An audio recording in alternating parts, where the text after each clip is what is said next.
Yo, what is up guys? Delboy here, aka Blue Collar Sports TV. Hopefully you guys are doing well. If you're new here, smash that like, hit subscribe, all of that good stuff. So not too much really going on in boxing this weekend. However, the main thing is the return of Josh Taylor. Josh Taylor making his welterweight debut, fights in Glasgow on DAZN, part of a Queensberry promotion. And yeah, he's making his first appearance at welterweight against domestic fighter here in the UK, Ekow Essuman. It's a 10-rounder for some reason. I've got no idea why. Taylor's been a world champion. He's been a undisputed world champion, used to 12-rounders. Eko Essuman himself, been a British champion, a Commonwealth champion, used to 12-rounders. Got no idea why this is a 10-rounder, to be honest with you. No idea. But yeah, Josh Taylor in recent years hasn't been looking good. It has to be said. You know, the last sort of three fights, the last three fights, he hasn't looked good in any of them. Last fight, lost to Jack Catterall. Fight before that, lost to Teofimo Lopez. I actually felt he looked okay in the early rounds of that fight, but soon drifted off and, looked flat, in my opinion. And obviously the fight before that was the first fight with Jack Catterall, which he did win, but, it was a horrible fight. Not a great performance by Taylor, and most people felt Taylor got a gift decision that night. So, arguably he's lost his past three fights. Hasn't looked good since the Jose Ramirez fight, which was back in May of 2021. And even that fight, he had an electric start. He dropped Ramirez twice in the 6th and the 7th. But after that, he really flagged, and Ramirez got himself back into that fight.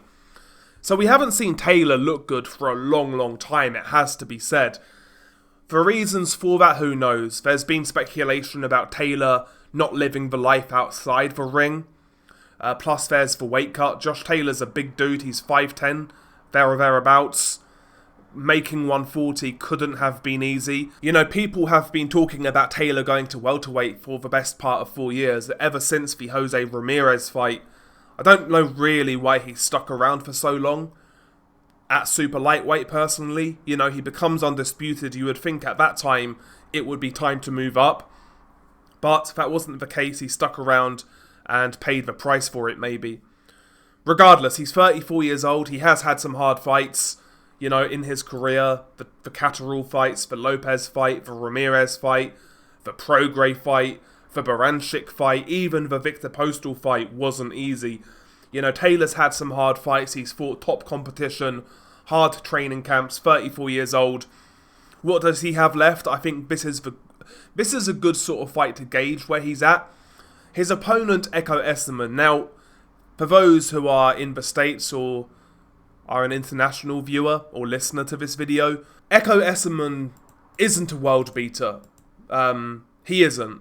But what Ekow Essuman is here in the UK, he is a solid domestic level fighter.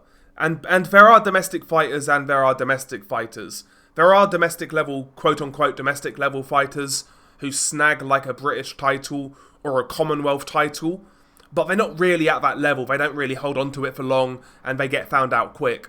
Ekow Essuman isn't one of those sort of guys. Ekow Essuman has had numerous British title fights, beating the likes of Chris Congo, Darren Tetley, Darren Ball, Chris Jenkins, etc. He's done okay at domestic level, has Ekow Essuman. He does the basics well. He's a compact fighter, pretty big for welterweight. He's 5'10", strong dude, good guard. He's a good body puncher. He's one of those fighters he isn't the quickest, he's not the biggest puncher, not the fastest, but he does everything well. He's well schooled, relatively speaking, especially for domestic level. And he's one of those fighters who maintains a work rate throughout a fight. In fact, he kind of starts slow sometimes and then builds the pace. He's got the type of style at domestic level where he kind of just outlasts people and ends up outworking them. Very fit guy is Ekow Essuman. And we saw that in one of his recent fights against Owen Cooper, who was a young, unbeaten guy going into that fight. He stopped Owen Cooper in 10 rounds. But Cooper started that fight really quickly. Owen Cooper. And he was winning that fight, I would say, up until that point where he got stopped. But Ekow Essuman was able to slowly increase the pace. He was able to make Owen Cooper work hard, until he had nothing left, really, towards the end of that fight. He's got that sort of style. And ordinarily, obviously, I would make Josh Taylor a massive favourite over a guy like Ekow Essuman. And I still make him a big favourite now. But Essuman is one of those guys to where if you're a shot fighter, you're going to find out. He's got the type of style to expose that. Whether he can still win from that point, who knows? But he's got the type of style, I think, and enough skill to show us where Taylor is at now. How does he look at welterweight? I think we should find that out in this bout. We'll find out what Taylor has left. Because again, Essuman is a good, solid, British level welterweight. And if Taylor is anywhere close to world level, he should take care of Essuman relatively comfortably. That's the truth of it. If he goes in there and has trouble and struggles, then yeah, I think then it's time to stick a fork in him. I mean, to tell you the truth right now, I'm not really hopeful of Josh Taylor's future at welterweight. I don't really think he'll do much. If I was managing Josh Taylor or promoting him, I would try and go for the Mario Barrios fight. I know Pacquiao's trying to fight Barrios, but if that fight doesn't happen, I would target that fight because Mario Barrios is about the only guy at welterweight, at world level, who I think Josh Taylor could beat, you know? I don't think Josh Taylor at this stage could beat Ennis. I think Ennis stops him. And even Brian Norman Jr., who I'm a lot less sold on. And when I say I'm not sold on him, it's not because he's looked good at a certain level. He's taken care of the opponents he's fought so far at a certain level, but, you know, I'm not sure how he translates when he really steps up against the top guys at welterweight. But still, he looks pretty decent, and even him, I think he'd be too fresh, too strong for Josh Taylor at this stage. I think Barrios is the only type of guy who Taylor could beat in and around that level. But yeah, he needs to look good in this fight, Josh Taylor, because it's been far too long since we've seen Josh Taylor put in a world-class performance, or a performance that suggests he can compete at world-class level. Because what we've seen lately looks like a diminishing fighter, to me at least. He looks like a diminishing fighter. Maybe the less of a weight cut could help him, give him more energy, etc. Maybe. But I'm not convinced it's just the weight cut. I'm sure that didn't help, of course, but I don't think that's the only reason as to why Taylor hasn't been looking good recently. I think maybe he's just one of those fighters that burns bright quick, but fades quick as well. And combine that with the rumours that he doesn't live the life outside the ring, that's going to burn away your prime even quicker, so yeah. Listen, I think Taylor wins, but I'm not convinced he will persuade people that he can compete at world level at welterweight. But yeah, I mean, it's interesting. I am glad to see Taylor back. I've always liked Taylor, but yeah, the last 4 years of his career have been disappointing, to say the least. Just a quick to note as well, on the undercard, you do have a couple of fights of consequence, I guess. Lee McGregor versus Nathaniel Collins at featherweight. That's actually a good domestic fight. Lee McGregor at one point in time was viewed as a big prospect in Scotland.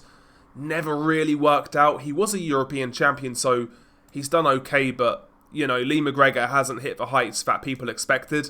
Nathaniel Collins has kind of came out of left field, done well at domestic level. That's a good fight, that is. That's a good trade fight, as they say out here. Solid fight. Moses Itauma also makes his return and has his first fight of 2025. I don't know why this guy's been so inactive, but he's fighting an American heavyweight called Mike Balogun, who has a great record on paper, 21 wins, 1 defeat, but he's absolute rubbish. He's about 40-odd years old, beaten nobody of consequence. The only guy he's fought is Murat Gassiev, and he got stopped by Gassiev in a round. 2 rounds, I think, actually. Maybe 2 rounds.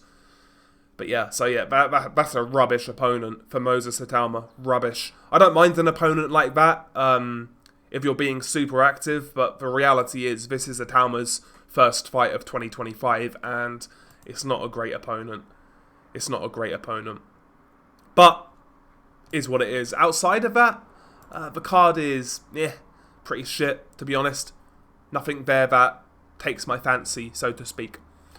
But yeah, share your thoughts below. It's been your guy Delboy. Peace.